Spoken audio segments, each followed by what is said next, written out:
Welcome back. Here is workout number 2 in the 10-day spring cleaning workout challenge. I hope y'all enjoyed workout number 1 where we focus on a lot of bodyweight movements. Today's workout will be our first weighted workout in this 10-day challenge. And when I say weights, I'm talking about free weights. So I would love for you to grab 2 dumbbells. They could be anywhere in that light to medium range if you have options. I'm gonna be using 15-pound dumbbells. And I would love if you could grab 1 kettlebell if it's available to you. If you do not have any kettlebells, no fear, you can use a dumbbell instead of the kettlebell. There's just one movement as we get to the second part of the workout that will look a bit different, whether you're using 2 dumbbells or a kettlebell. So again, this is a 2 dumbbell and 1 kettlebell workout. And we're gonna be hitting some squats. We're gonna be hitting some bent over rows, some overhead presses, and some deadlifts. Just for a little behind the scenes info on my part, when I'm thinking of constructing a workout or a program for my clients, I look at all of the exercises as though they exist in 5 different patterns of movement. You've got your squat movements, which are gonna be your knee dominant movements. You could even put some lunges and split squats in here. You have your hip hinge, your hip dominant movements, which is way more hip hingey, hip dominant, AKA your deadlifts, your kettlebell swings. We've got your pressing movements, that's category number 3. Any movement where you're pressing weight away from you, like push-ups or overhead presses. You've got your pulls, quite the opposite. Anytime you're pulling weight or resistance towards you, like rows or pull-ups or lat pull-downs. And then the final 5th category, I call your ground movements. So a lot of core movements are done here, like planking on the ground, but also movements like the Turkish get-up, which is a very unique kettlebell movement if you've never heard it before. I would put that in the ground category because we interact with the ground. Sure, you could argue that most of these movements have some interaction with the ground, but I just like to use the ground/core category as its own movement pattern. So today, like I said, we're gonna hit some squats, we're gonna hit some rows, some presses, and some deadlifts. So we're already gonna knock off 4 of those movement categories. If you wanna throw in a plank challenge at the end, go for it. That's all on you. Now, the first 2 movements we're gonna do are gonna be goblet squats, where we're going to be holding a kettlebell or a dumbbell about chest height, squatting down, standing up, trying to maintain a nice posture. I'll give you tips on the range of motion used for that. And then the second movement we're gonna be focusing on right now is bent over rows. I really like to use 2 dumbbells with this one. You could always use 2 kettlebells, of course, but we will be in a bent over position, rowing those weights, focusing on squeezing our shoulder blades as we do so. All right, so without further ado, let's get started. Feel free to watch me do a few squats or just jump right in with me. But I'm gonna be grabbing my kettlebell to do some goblet squats. So to set up, I'm holding this kettlebell by the handles, by the horns in kettlebell terminology. I'm keeping it by my chest, but I'm not letting it rest directly on my chest. And I am squatting down to the lowest range of motion I've got available to myself. So for me, that's pretty much bringing my butt all the way down to my heels and standing back up. If you are using a dumbbell, just a heads up, you can hold it like this, or you can hold it vertical. It's really whatever is more comfortable for you, but the squat pattern stays the same. So just a quick tip on squats. Whenever I'm teaching people how to squat, I want them to think of keeping their torso as upright as possible, allowing their knees to bend and push forward, maybe over their toes, and bringing their hips straight down as low as they can go and straight up. If your squats look more like this right now, that's cool, that's great. What I don't wanna see is this. All right, that's getting into the hip dominant movement pattern, which we will be working on with our deadlifts later on, but that's not what a squat is. When you're squatting, I want you to think of using your knees and using your quad muscles to bear that resistance and keeping that torso as upright as possible. All right, so right now we're gonna bang out 8 squats. I'm gonna use my kettlebell. You can use whatever you've got available to you, and just try to get as low as you can while keeping your feet fully in contact with the ground, all right? So we don't want the heels raising up and we don't want the toes lifting up. All right, we are squatting in 3, 2, 1. Let's go. Give me 8 squats, trying to control the descent so we're not speeding through these repetitions. We're nice and controlled. I'm on number 3. Yes, you might hear my knees crack a little bit, but it causes me no pain and no trouble. So if you don't have knee pain when you're squatting, you're probably doing something right. If you have a little bit, it could be a sign of some arthritis in the joints, or it really could be a sign that you need to strengthen your quad muscles to prevent that knee pain. All right, 8 squats down. Done with that. Next up is going to be those bent over rows. I'm going to use my 2 dumbbells for this. And what's most important is this bent over position. So we're pushing those hips back. We're keeping the spine as straight as we can. And when we're rowing, we're really trying to squeeze our shoulder blades together. This is a lot of work for the core and for the legs. So don't be surprised if your legs get tired doing these rows. With these rows, we're going to aim for 10. All right? So grab your equipment, get set up, feet about hip width apart, hinge your hips back, bend over, and keep that spine straight, and let's go. Pulling those weights up, squeezing the shoulder blades. We're going for 10 rows.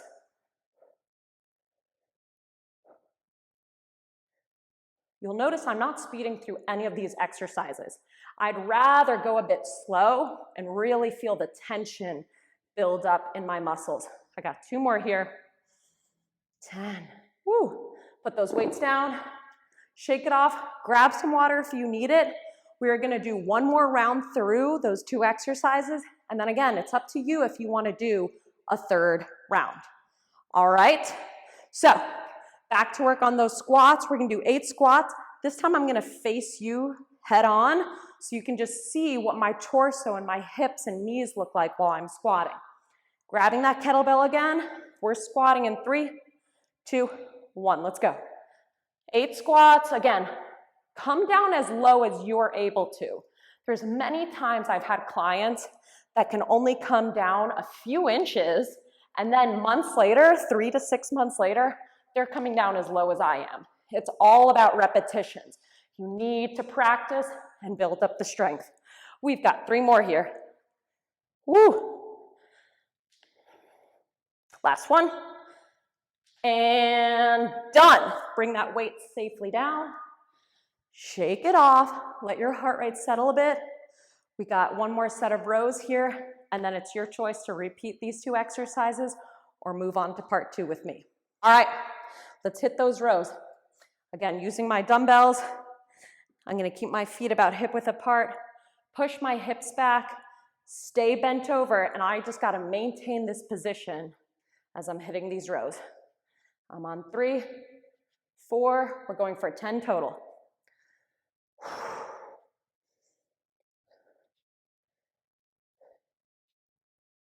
9, 1 more, 10. All right. Woo! Grab some water, take a break. Again, you can either pause this video right now and do a 3rd round, or move on to part 2 with me. All right. So for part 2, we've got another 2 exercises. We've got overhead presses. Today we're actually going to do seesaw presses. So we're alternating the presses on each side. One's coming up while the other's coming down. One's going up, one's going down, just like a seesaw. You can use 2 kettlebells or 2 dumbbells for this one. I'm going to use my dumbbells today. And then the second movement is going to be the deadlift. I prefer this with a heavy kettlebell. You'd be surprised how much weight you can move in the deadlift, but I will absolutely demonstrate it using 2 dumbbells and a variation using the kettlebell. All right? So for those presses, we are going to set up with the weights at shoulder height. You'll notice that I'm just holding them like flashlights pointing forward. For this press variation, that's how I like to hold them. I think of the weights as parallel to each other. And I'm going to be alternating presses while standing as still as I can. All right? So we are going for 12 total. That'll be 6 on each side. Follow along with the tempo as I go. All right? Let's start in 3, 2, 1. So my right arm's going up first, and then my left arm. But notice they're going at the same tempo, all right? We're already on rep 5, 6, we're halfway there. I'm trying to keep my posture nice and stable, not arching my spine too much, not leaning side to side. I've got 11, 12, and I'm done. In all actuality, if you feel like you could have gone to 20 presses, go for it. I'm not gonna stop you there. I'm just gonna be doing the 12 reps for now. All right, so kettlebell deadlifts first. Think of these as the opposite of squats. For squats, we kept our torso upright and used a lot of our knees. Now we're gonna hinge our hips back, and it kind of looks like I'm doing those bent over rows again, right? Because that's the idea. When we're deadlifting, we're picking up dead weight from the ground and putting it back down. So with my kettlebell, I'm gonna stand right on top of it. I want the handle to be cutting through the middle of my feet. I'm gonna hinge my hips back. I'm going to grab the handle with both hands, and I'm standing tall and locking out my hips and squeezing my butt at the top. That's it. That's what I'm doing. I think it's one of the easier movements to teach for some people. I think they just have a tendency to overthink it. Let me quickly show you the option for 2 dumbbells in case you only have dumbbells at home. This time, instead of setting up on the ground, I'm gonna start from the standing position. The dumbbells are gonna be in front of my legs. I'm doing the same movement, but these are actually called Rdls. They stand for Romanian deadlifts. And you might feel these more in your hamstrings. So notice I'm hinging my hips back, but I'm stopping about mid-shin. I'm not going all the way down to the ground. And I'm really thinking of keeping tension in my back and braced like that. The reason they're called Rdls is because we're actually starting from this standing position and ending in the standing position. So there is that distinction between a true, like typical conventional deadlift and Rdls. So let's get on to those deadlifts now. I'm just gonna do 5 of them, and you have the choice of going anywhere from 5 to 10. All right, so I'm setting up with my kettlebell. Toes are pointing more or less forward, if not slightly out. And I'm gonna begin in 3, 2, 1. Standing tall and bringing it down. I like to also go slow for this movement because I want to feel the stretch in my hamstrings as I go down and feel my abs brace. I've got 2 more, but again, if you want to go to 10, go for it. 5, and done. All right, once you've completed those deadlifts, we're going to do 1 more round of those exercises together, 1 more set of the seesaw presses, 1 more set of the deadlifts, and then you're either done with your workout for today or you're going for a 3rd round. So let's get back to those presses. I'm grabbing the dumbbells again, standing tall with them at my shoulders, and I am going to begin in 3, 2, 1. Remember, 1 is always coming up while the other is coming down. We want to keep this tempo. If you're losing the tempo, then they're not seesaw presses anymore. You're doing a different press variation, which is fine.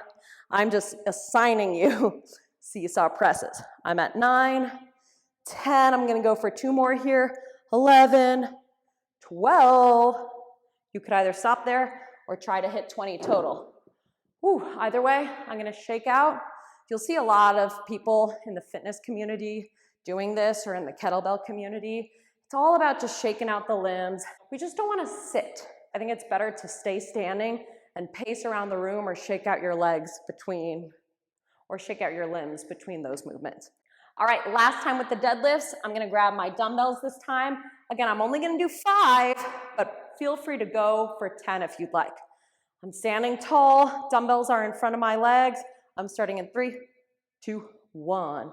Hinge the hips back, come to about mid-shin, and back up.